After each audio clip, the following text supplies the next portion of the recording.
Hey everyone! Welcome back! I am back today with more Clone Wars. You guys, I'm so excited. If you're joining me early today, you already know what it means. It means you are one of my awesome patrons. Thank you so much, and as always, I'm sending you up those big old hugs right through that screen.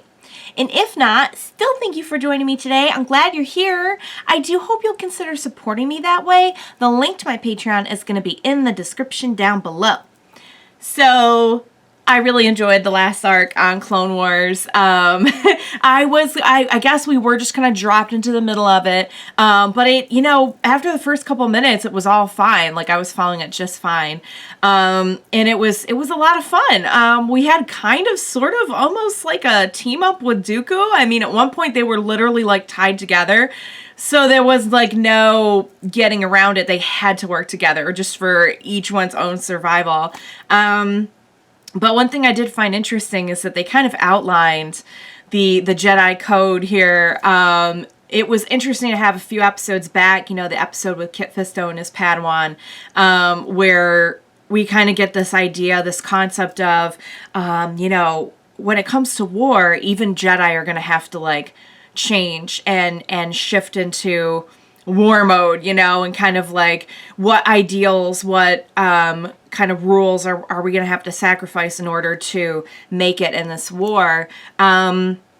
And I thought what they did in the last episode kind of showed, well, no, that's not necessarily always the case. Like, yes, it is happening, but like we do have Jedi who are still really dedicated to their code. And we saw when they were all trying to escape and Dooku was like literally weighing them down and Anakin was just like, cut him loose, which you can't blame him. Like, he's their enemy. They fight him like they're... I get it, and it was either that or get caught, which they did end up getting caught again. But Obi-Wan wouldn't do it. And I think it was kind of, I don't know if I'm interpreting it correctly, but the way I interpreted it was kind of, okay, well, here's an example of like a Jedi that's not going to sacrifice his code just because of the war. Just because that's your enemy and everything doesn't mean, that we're going to start making decisions like that for our own survival and everything. We do still kind of have some scruples that we're living by. But the whole episode was the whole arc was really fun. I thought the pirates were fun. I did find out that the head pirate, I think his name was Hondo. I think I'm remembering the right one, is voiced by the same voice actor as Winnie the Pooh. And like many other people. So if you're familiar with like voice acting, I think he's like a very famous voice actor and has done a lot of stuff. But like as soon as I found out that he was Winnie the Pooh, I'm like, oh my god, childhood destroyed. But what are you gonna do? I think I can still appreciate Winnie the Pooh without thinking of Hondo, hopefully. But yeah, I'm just having a lot of fun with the series. The SAS levels were off the charts. That was really fun. And I'm looking forward to seeing what they're going to do next. So what do you say we jump on in? Next episode, let's go. Greed and fear of loss are the roots that lead to the tree of evil. That is such a good quote. In the far reaches of the Quell system, Anakin Skywalker and his Padawan Ahsoka race across the galaxy to aid Jedi Knight Sakura, who is in the midst of a fight for her life. New character? So again, they're just kind of dropping us in it. Oh, see, they can like fly, float, kind of. That's intimidating. Oh, they have like jetpacks. Okay. That's not good. Oh no! Oh! No! Emergency escape. Oh my god, he just jumped onto its back.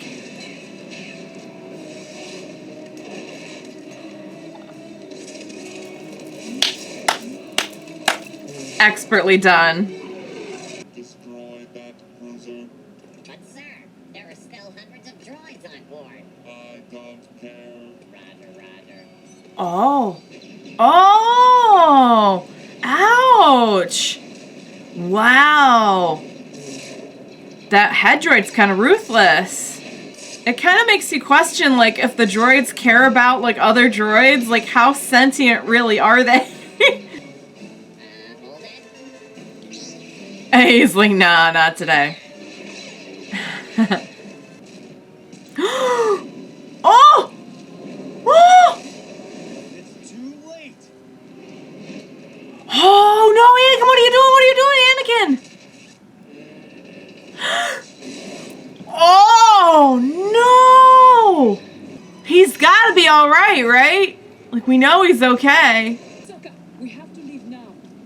Yeah, no. Get him on Not without him. General Skywalker's condition may be critical. We must get him on board the Resolute. Are all Jedi so reckless? Just the good ones. Ain't that the truth? Then, well, we're headed right for a star. Oh, great. As if things couldn't get worse here. Aww. I love their bond so much. Shut down all power circuits to reset the coordinates. Oh, That will cut boy. off Anakin's life support. I don't like it any more than you do, but it's a risk we're going to have to take.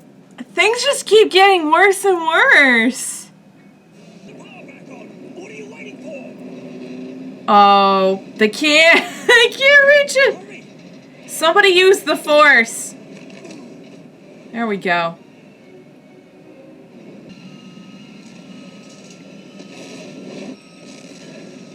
Oh, dang. Oh. Ugh. Is everyone all right? Oh. Well, we made it. Master Skywalker is still alive. Did somebody get the medical droid out? Wait to see that. Rex and I will stay here with Anakin. No, Ahsoka. In order to get help quickly, we must work together. I can't leave him. Master, I know if I was hurt, he'd never leave me behind. I know Oh. this is hard. That's true, but we've been here before where they got to make these kinds of decisions. It's forbidden for Jedi to form attachments, yet we're supposed to be compassionate. It is nothing to be ashamed of, Ahsoka. I went through the same process when I was your age with my own master. Really? You? He was like a father to me. Oh. I realized that for the greater good, I had to let him go. Don't lose 1,000 lives just to save one. Maybe. But that doesn't mean that I can't try to save his life. Right. Can you do both? I mean, that would be... I know that's not always the case. I don't see any signs of life. Oh! That might be one. What are those? He's awake. Anakin. Oh no, this thing's looking at him like he's a snack. Behind you. Oh! Oh no! Oh! No, please don't eat him! Please don't eat him! Please don't! Ugh! Oh god. Oh, there we go. Oh. Oh man, I thought that was it for a second. Oh no, I'm like, no, not Rex. Oh, maybe they were eggs because they kind of look like birds. Oh no. Oh god, oh god, oh god, oh god.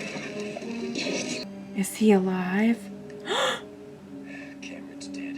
No! Oh my god. Flesh. We're just taking out clones. Oh, okay. So they're not the primary life on the planet. The bird things. We need your help. Violence breeds violence. Jedi are no peacekeepers. Fighting for freedom. And freedom and peace require fear and death. We colonized this system to find solace from your wretched war. Oh. I'm here to find peace. I'm afraid I must do what's best for my people. We cannot help you. How is it peaceful to Can let... you at least give us some medical Yeah, to let an injured person die. Cannot ignore a plea for help. Okay. I'll send my son, Wag 2, to help your friend. He is a hero. Well, it was nice of them to help. I mean, you can't really say you're peaceful if you don't do that. Oh, look, he can like roll. Oh, that's cool. Difference does it make who started the war and who only wants to end it? No side is free of fault. It takes two to fight. Isn't liberty worth fighting for? But is it worth only when you lay your arms down and pursue a course of non-violence? Can you make this claim to me that the Jedi are peacekeepers? Huh. I get that. At the same time, I feel like the other side would just come and like blow them up. You know what I mean? But I get it. I get what he's saying.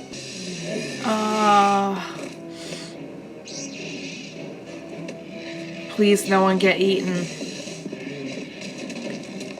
Oh, there goes the tent.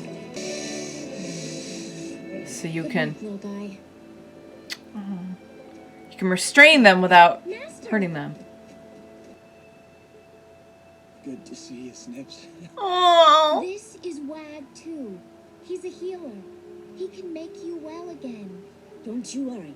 I can fix you right up. Aww. I like this species. Snips? He's like, what's happening? Where am I? You were right all along, Master Sakura. About what? If I'd stayed with Anakin, you probably wouldn't have found this village in time to save him. All right, guys. I really like that episode. We really hit the ground running, and it always takes me aback when they have someone get really injured on this show, because even if it's a character that we know like is gonna be fine, like Anakin, or like we had it with R2 a while back, they do a good job of like adding urgency to it. I don't know how else to explain it. You still kind of feel it, even though you know, like, okay, like I know this isn't where they die. But man, I mean, they're still like not afraid to just kill off those clones though. Like we lost another clone in this one. So they're just they're not shy with the like mortal danger, and maybe that's why even when it's a character we know is going to be fine, when they do put them in danger, you kind of do feel the seriousness of that. Anakin was awesome in this one. He was quite impressive and a little reckless, but very impressive. And yeah, interesting little life lesson that we had about, you know, I feel like they were kind of touching on the whole concept of attachment in the Jedi, which is something we've seen a lot here. Like, I feel like it's been a running theme in a lot of the episodes, a lot of the arcs, where it's like, well, you can't just put your personal feelings above the mission or above like saving the larger population and everything. But yet they do believe in compassion, which is something that I know they brought up in the movies too. So it's like, how do you have one without the other? Like, okay, well, this one person is okay, sorry, we have to go save like 1,000 people. It's like, that's it. It's hard to make it add up. They also had some pretty interesting themes about war and peace in this one. I get both sides, because yes, you can't ever expect there to be an end to the cycle if there's always two sides fighting. On the other hand, I do feel like the Empire would just like, that's fine, you're not going to fight, we're just going to wipe you all out. And like, yeah, there won't be any fighting, but it'll be because everyone's dead. So I don't know where I stand on that. Like in a perfect world, there would be like other ways to defeat the Empire rather than, facing them head on with like violence and everything. But I don't know if we're at that point where like we know. I'm sure I can't imagine they like didn't give some thought to that. If they didn't, then okay. But I mean, like, how are you supposed to defeat them and get them out of power? Make sure that they're not in power, because it also wouldn't be super peaceful to have them ruling the galaxy. So very, very interesting themes in there, and I'm sure we're going to be exploring that more, seeing as how the whole thing is about war. But I really liked General. Okay, they've been saying her name Sakura. It pains me to say it that way because I want to say Sakura. Because I'm assuming that it's like the same spelling. Maybe it's not. But we'll go ahead and pronounce it the way that they told us to pronounce it, which is Sakura. Maybe it's not spelled the same way. Maybe it has nothing to do with like the Japanese word for cherry blossom. So I will just call her General Sakura. She was cool. So we had another character a little while back who was kind of like having these same similar conversations with Ahsoka. And it kind of turned out to be, well, Ahsoka was right. Like, they did need to be a little bit more proactive. And the Jedi in that situation was kind of wrong. In this one, I feel like this was a good, like, mentorship opportunity with Ahsoka to kind of show that, you know, you can't always give into your personal attachment. Not even because, like, beyond the whole Jedi thing, just because, like, yes, of course you want to stay there with him because you care about him. But on the other hand, like, she even said, like, we would not have made it in time and they wouldn't have gotten the help of the healer had she stayed with him. So a lot of times it's not even, like, a personal attachment thing as much as it is, you know, you have to make sure you're doing what's best for them, too. Like, the whole point is you want them to be okay. So, yeah, that was a good episode. I enjoyed it. I wonder if we'll see General Sakura. Was she a general? I don't know. I can't remember. But the character, Sakura, I wonder if we'll be seeing her. I don't know. I don't know if this, like, goes into... I don't know if it's, like, a two-part or if this was, like, a one-shot. So, maybe we'll have, like, a second part to it. I don't know. Or maybe she'll just pop up sometime. I guess we'll see. I enjoyed the species, the race that they introduced in this one. There's like an animal that they resemble, and I'm blanking on the name of the animal. I know there's been like Disney Pixar movies about the animal and everything, but like I'm not gonna sit here and try to guess the name of the animal. You probably know what I'm referring to, but it's also an interesting concept to think that like, you know, you would have to go so far to escape the reaches of war. But then again, like, wherever there's people, there's going to be conflict, too. Perhaps this species has learned other ways to deal with their conflict. Maybe we could learn from them. Maybe the Jedi could learn from them. So, all right, guys, that was very fun. Very, lot of themes, lot of little philosophical nuggets in there for us to enjoy. Fun stuff. Anakin was awesome. Got a little learning opportunity for Ahsoka. Got, I think, a new character with Sakura. I don't think we've seen her before.